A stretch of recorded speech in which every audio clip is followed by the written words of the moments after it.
Hello guys, welcome back in मासूम learning academy channel. आज हम इस वीडियो में क्या पढ़ने वाले हैं? Circular flow in different economy means अर्थव्यवस्था में विभिन्न प्रकार के चक्रीय प्रभाव हम पढ़ेंगे। नेक्स्ट वीडियो में भी पढ़ेंगे और इस वीडियो में भी लेंगे। इससे पहले हम लोग क्या क्या पढ़ चुके हैं? हम लोग पढ़ चुके हैं सर्कुलर फ्लो ऑफ इनकम क्या होता है, आय का चक्रीय प्रभाव क्या होता है। फिर हमने क्या पढ़ा था? टाइप्स ऑफ फ्लो, जो फर्स्ट फ्लो था रियल फ्लो और second flow is money flow means वास्तविक प्रभाव और मौद्रिक प्रभाव किसे कहते हैं वो जाना। फिर उसमें हमने क्या किया था? डिफरेंस किया था। आज हम क्या पढ़ने वाले हैं? Circular flow in different economics का फर्स्ट पॉइंट क्या है? Circular flow in simple economics with two sector means एक सरल अर्थव्यवस्था में चक्रीय प्रभाव कैसे होता है आज हम जानेंगे। जैसे नाम से ही पता चल रहा है सरल अर्थव्यवस्था में आय का चक्रीय प्रभाव कैसे होता है मींस इसमें टू सेक्टर की बात होगी। फर्स्ट सेक्टर क्या है? हाउस होल्ड और दूसरा सेक्टर क्या है? फर्म्स मींस एक खरीदने वाला और एक बेचने वाले में आय का चक्रीय प्रभाव कैसे होता है आज हम जानेंगे। House hold first sector. House hold क्या करता है? फर्म को फैक्टर सर्विसेज प्रोवाइड करता है मींस साधन सेवाएं देता है।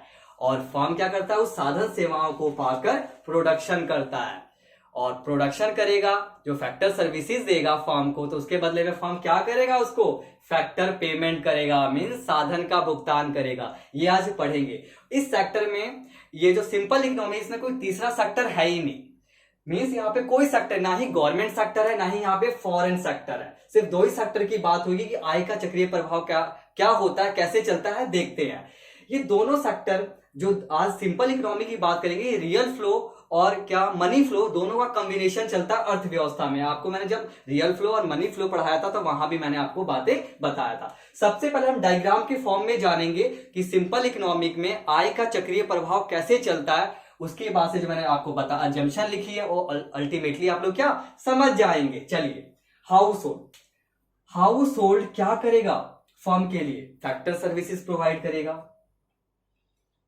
हाउस होल्ड ने क्या किया? फर्म में फैक्टर सर्विसेज दी। फैक्टर सर्विसेज इसको क्या बोलते हैं? साधन सेवाएं। साधन सेवाएं बोलते हैं। फैक्टर सर्विसेज में क्या क्या हो सकता है? Land, labour, capital, enterprise. Okay, और उसके बदले में हाउस होल्ड ने फर्म में अपनी फैक्टर सर्विसेज दी तो फर्म क्या करेगा? उसके बदले में पेमेंट करेगा। उसको क्या बोलते हैं हम लोग? Factor payment. तो फर्म ने क्या किया? फर्म ने हाउस होल्ड को फैक्टर पेमेंट मींस साधन का भुगतान किया। जो उसको साधन मिला हाउस होल्ड से, फैक्टर सर्विसेज मिला, उसके बदले में क्या करेगा? उसका भुगतान कर देगा। साधन की सेवाएं लेगा, भुगतान कर देगा। इसको क्या बोलते हैं? फैक्टर पेमेंट मीन्स साधन भुगतान। हिंदी में क्या बोलेंगे? साधन भुगतान। हाउस होल्ड ने फर्म में अपनी सेवाएं दी, उसके बदले फर्म ने क्या दे दिया? हाउस होल्ड के परिवार को, लोगों को, मतलब हम लोगों को फैक्टर पेमेंट मीन्स साधन का भुगतान। और जैसे ही पैसा मिला हाउस होल्ड को मीन्स परिवार के लोगों को, तो क्या सोचेगा? खर्च करने को सोचेगा। मीन्स यहाँ पे कोई बचाने वाला, कोई पैसे सेविंग करने की कोई बात ही नहीं है। वो नेक्स्ट सेक्टर में आएगा, वहां पढ़ेंगे। Two sector economy which financial market में पढ़ेंगे कि जो सैलरी मिलती है उसमें से कुछ हिस्सा बचा लिया तो वहां पे आय का प्रभाव कैसे चलता है वहां करेंगे। बट यहाँ पे कुछ भी नहीं बचता। तो जैसे ही पेमेंट मिला हाउस होल्ड को तो हाउस होल्ड क्या करेगा? दोबारा से खर्च करने को सोचेगा। कहां पे? फर्म में। तो इसको हम क्या बोलते हैं? Consumption expenditure. कंजम्पशन एक्सपेंडिचर इसको क्या हिंदी में क्या बोलते हैं? उपभोग व्यय। उपभोग व्यय। जैसे दोबारा से देखते हैं, हाउस होल्ड ने क्या किया? अपनी फैक्टर सर्विसेज दी फर्म को। फर्म ने उसके बदले में क्या दिया? फैक्टर पेमेंट दिया मीन साधन का भुगतान किया। जैसे उसको पैसे मिले, सैलरी मिला, रेंट के उस पे मिला, चाहे कैपिटल पे इंटरेस्ट मिला, वो क्या करेगा? दोबारा से फर्म में खर्चा करने को सोचेगा, उस पैसे को खर्च करेगा। जैसे उस व्यक्ति ने फर्म में पैसे खर्च करे तो फर्म उसके बदले में क्या दे देगा? गुड्स एंड सर्विसेज दे देगा। किसको? हाउस होल्ड को। Goods and services. Goods and services वस्तुएं और सेवाएं। हिंदी में क्या बोलते हैं इसको? वस्तुएं और सेवाएं। चलिए मैं आपको एग्जांपल लेके बताता हूं। मान लिया मेरा प्रोडक्शन होता है मार्कर का प्रोडक्शन होता है। तो हाउस होल्ड क्या करेगा, अपनी सेवाएं देगा फर्म में, मार्कर बनाने में मदद करेगा। मैं उसके बदले में क्या दूंगा, उसको फैक्टर पेमेंट दूंगा। जैसे उसके जेब में पैसे जाएगा वो क्या सोचेगा, उसको खर्च करने को सोचेगा, और जैसे ही वो खर्च करेगा उसके बदले में मैं उसको मार्कर दे दूंगा। तो इस तरीके से क्या चलता है, पूरा का पूरा प्रोसेस चलता है। मीन्स यहाँ पे कोई सेविंग नहीं है, कोई दूसरा सेक्टर नहीं है, सब जितना कमाया है उतना ही क्या हो जाता है, यहाँ पे खर्च हो जाता है। दोनों सेक्टर, हाउस होल्ड भी जितना कमाता है उतना खर्च कर देता है, फर्म में जितना प्रोडक्शन होता है उतना ही उसका बिक जाता है। चलिए अब इसी को जैसे हमने डायग्राम फॉर्म में पढ़ा, इसी बातों को मैंने यहाँ पे अजम्पशन के बेसिस पे लिखा है। फर्स्ट पॉइंट पढ़ते हैं। मैंने आपको क्या बताया, there are only 2 sector in the economy. मैंने आपको बताया था 2 सेक्टर होता है क्या, household and firm. Household and firm, no government and foreign sector, मतलब यहाँ पे ना सरकारी है ना कोई विदेशी क्षेत्र है। अर्थव्यवस्था में केवल 2 क्षेत्र है, परिवार और फर्म, जैसे मैंने आपको बताया। इसमें सरकारी और विदेशी क्षेत्र नहीं होता है, ठीक है। Household sector supply factor service to the firm. वैसे मैंने आपको बताया कि हाउस होल्ड क्या करता है, फैक्टर सर्विसेज देता है फर्म को। सेकंड पॉइंट, परिवार क्षेत्र साधन सेवाएं फर्म को देता है। हाउस होल्ड जैसे इसमें साधन सेवाएं दे दी तो हाउस होल्ड क्या कर रहा था, यहाँ पे फैक्टर पेमेंट कर रहा था। तो house hold receive factor payment and spend the entire amount, सारा का सारा पैसा क्या करेगा, खर्च कर देगा। कहां पे, फर्म में खर्च कर देगा। किस लिए, on the consumption of goods and services, खरीदने के लिए। परिवार अपनी सेवाओं के लिए साधन आय प्राप्त करता है।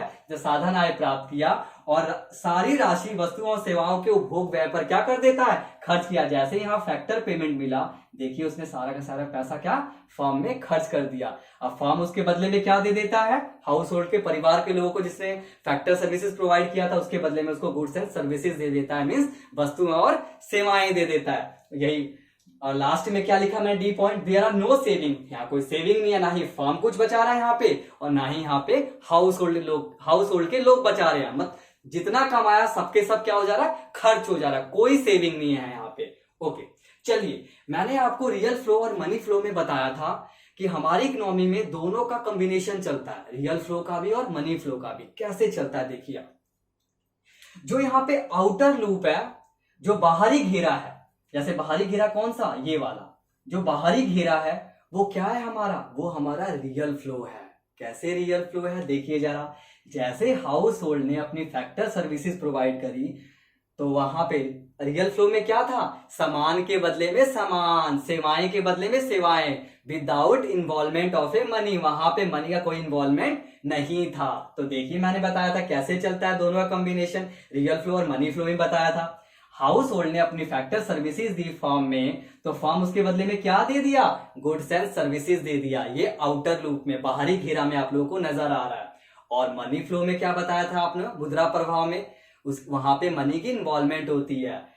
यहाँ पे देखिए जैसे फैक्टर सर्विसेज प्रोवाइड किया तो फर्म ने क्या किया, फैक्टर पेमेंट किया, और उस फैक्टर पेमेंट को पाके उसने क्या कर दिया, कंजम्पशन कर लिया, पूरा का पूरा उपभोग कर लिया। तो इसीलिए मैंने आपको बताया था रियल फ्लो और मनी फ्लो का क्या होता है, कॉम्बिनेशन होता है इकोनॉमी में। ओके, तो लास्ट में कंक्लूजन क्या है, जैसे आप देख रहे हैं कि यहाँ पे कोई सेविंग तो होती ही नहीं है। मीन्स क्या, total production total consumption, means कुल उत्पादन कुल उपभोग, जितना उत्पादन हुआ उतना उसका क्या हो गया, उपभोग हो गया। Second point, factor payment is equal to में फैक्टर इनकम, मीन्स जितना साधन का भुगतान हुआ उतनी साधन आ गई। कैसे, जितना पैसा पे किया दिया हमने, जिसने फैक्टर सर्विसेज दिया था हाउस होल्ड को, उतना वो क्या किया, कंजम्पशन कर लिया, क्योंकि यहाँ पे कोई सेविंग है ही नहीं। Consumption expenditure is equal to में फैक्टर इनकम, उपभोग व्यय इनटू में इज इक्वल टू में साधन आय। जितना खर्च करेगा उतना ही तो पैसा दोबारा से कहां मिल जाएगा, फर्म के पास आ जाएगा। लास्ट में real flow equal to money flow. मैंने आपको बताया था किसी भी अर्थव्यवस्था में क्या होता है, रियल फ्लो और मनी फ्लो का क्या चलता है, कॉम्बिनेशन चलता है। मीन्स वास्तविक प्रभाव किसके इक्वल होता है, मौद्रिक प्रभाव के। इस तरीके से हमने इस वीडियो में क्या पढ़ा, circular flow in simple economy में, एक सरल अर्थव्यवस्था में आय का चक्रीय प्रभाव कैसे होता है आज हमने जाना। नेक्स्ट वीडियो में क्या पढ़ने वाले हैं, 2 sector economy with financial market. आप इस वीडियो को देखिए, समझिए, लाइक एंड सब्सक्राइब जरूर करिए। Okay, thank you so much, good bye.